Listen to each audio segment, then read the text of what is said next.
Tablets described festering conflicts involving the Mycenaeans all along the coast by Wilusia.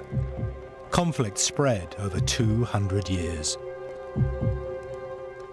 The tablets stated, Mycenaean warriors had once fought at the gates of Wilusia.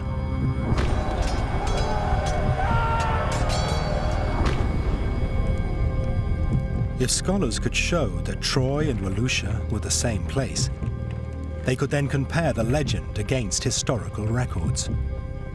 The tablets might at last reveal the real truth of Troy. But it wasn't to be a simple task.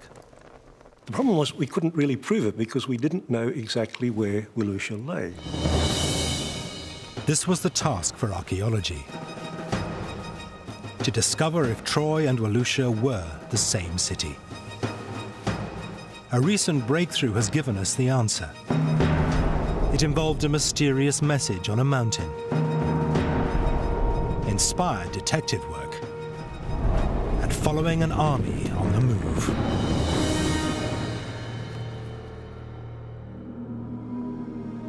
The first clue came from a tablet that recorded that the military might of the Hittites was being unleashed in the late Bronze Age.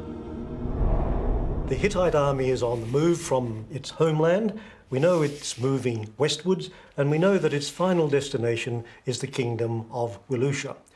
But we didn't know precisely where Wilusia lay. In fact, it could have been anywhere along this coastline. At all events, we know that the Hittite army continued to move westwards. But then, did they go north or did they go south? Troy is situated in the north. So if Troy and Wilusia are the same place, then the Hittite army should have headed north. But the tablet offered no clue. The direction the army must have taken was finally revealed when the inscription on this mountain pass was deciphered. It marked the boundary between two kingdoms and indicated the Hittite army had headed north. Once they reached close to the western coast, they then turned northwards, bringing them right up into the region of where Troy was located. So really, the conclusion now seems inescapable. The kingdoms of Wilusia and Troy Ilion are one and the same. The scholarly evidence was compelling. The mythical city of Troy and the Hittite city of Wilusia may well be the same. But what was missing now was supporting archaeological evidence.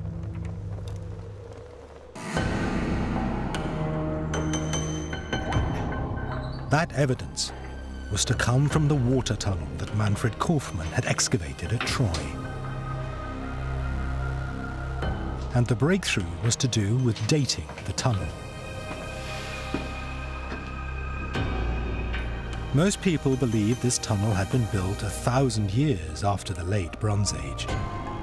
But Korfmann was less sure. Outside there are basins of Roman period, so it is a Roman structure, a Roman tunnel system, but then we were suspicious that it is older.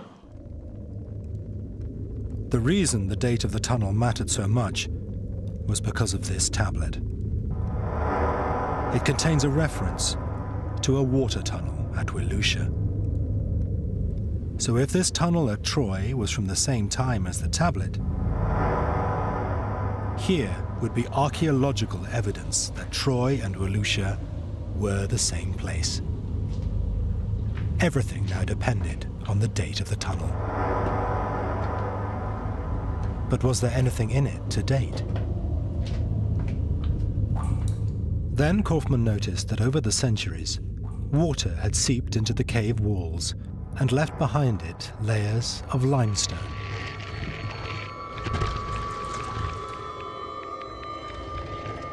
It's the same process that furs up your kettle. Here it's left slabs on the side of the cave. So here is the outer surface. That means the last time that water was coming, pouring through it. It's like a teapot, this calcareous matter, pouring through the rocks and accumulating here. This is the inside when it started. Kaufmann then realized that the limestone layers contained something he could use to date the tunnel: tiny quantities of uranium.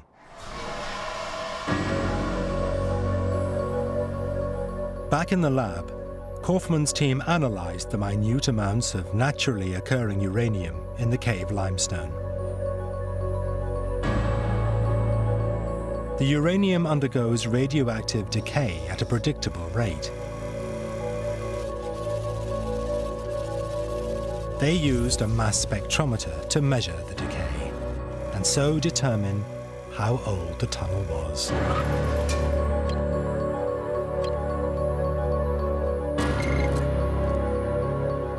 When the result came back, it was astonishing.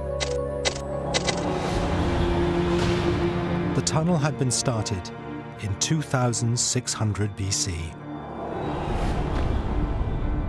and it had been in use when the Hittite tablet was written.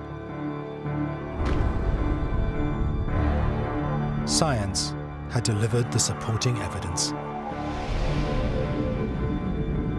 Troy and Volusia were the same city.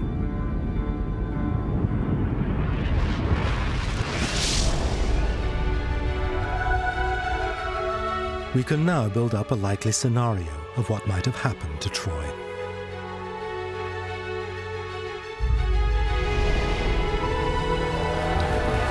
The tablets show that the Mycenaeans had fought at Troy in the late Bronze Age.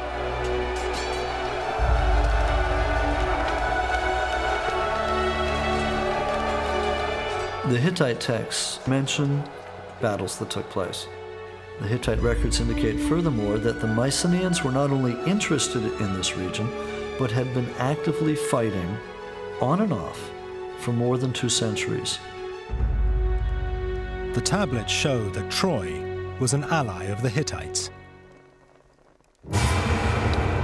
If Troy was attacked, the Hittites were likely to come and fight alongside them. So Homer's legend appears to have been based on a real conflict between 2 superpowers of the late Bronze Age, the Mycenaeans and the Hittites.